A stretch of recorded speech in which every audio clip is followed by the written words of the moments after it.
আসসালামু আলাইকুম ওয়া রাহমাতুল্লাহ। সুপ্রিয় সপ্তম শ্রেণীর শিক্ষার্থীবৃন্দ, আজকে তোমাদের বাংলাদেশ ও বিশ্ব পরিচয় বই অধ্যায় ৮ বাংলাদেশের সামাজিক সমস্যা পৃষ্ঠা ৮২ এর বহুনির্বাচনী প্রশ্নের উত্তর সম্পর্কে আলোচনা করব। প্রিয় শিক্ষার্থী, তুমি যদি নিয়মিত ভিডিও দেখো তাহলে তোমাদের আর কোনো গাইড বই কিনতে হবে না ইনশাল্লাহ। সুতরাং চ্যানেলটি এখনই সাবস্ক্রাইব করে পাশে থাকতে পারো। চলো শুরু করা যাক। অনুশীলনী পৃষ্ঠা ৮২ বহুনির্বাচনী প্রশ্ন। ১ নম্বর প্রশ্ন হচ্ছে যৌতুক নিরোধ আইন সংশোধন করা হয়েছে কত সালে? উত্তর হচ্ছে ১ গ। উত্তর হচ্ছে ১ গ ১৯৮৬। উত্তর ১ গ। ২ নম্বর বহুনির্বাচনী প্রশ্ন হচ্ছে যৌতুক প্রথা প্রতিরোধে যেসব ব্যবস্থা গ্রহণ করা যায় তা হচ্ছে। উত্তর হচ্ছে ২ ঘ।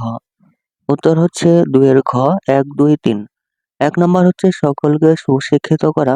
২ নম্বর মেয়েদের আত্মনির্ভরশীল করে গড়ে তোলা। ৩ নম্বর হচ্ছে মানুষের মাঝে সচেতনতা তৈরি করা। নিচের উদ্দীপকটি পড়ো এবং ৩ ও ৪ নম্বর প্রশ্নের উত্তর দাও। জনাব মিজান তার মেয়ে মরিয়মের বিয়ের সময় জামাইকে একটি হোন্ডা দেন।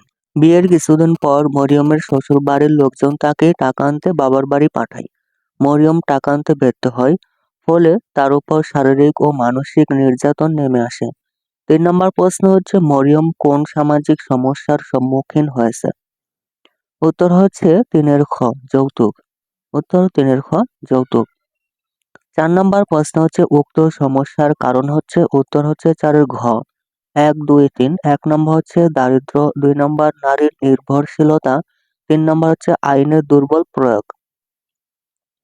প্রিয় শিক্ষার্থী, আজকে পর্ব তোমাদের এই পর্যন্তই। পরবর্তী পর্বে আমরা সৃজনশীল প্রশ্নের উত্তর সম্পর্কে আলোচনা করব। প্রিয় শিক্ষার্থী, সৃজনশীল প্রশ্নের উত্তর পেতে চ্যানেলটির প্লেলিস্ট দেখতে পারো। প্রিয় শিক্ষার্থী, নিয়মিত ভিডিও দেখতে চ্যানেলটি এখনই সাবস্ক্রাইব করে পাশে থাকতে পারো। ধন্যবাদ।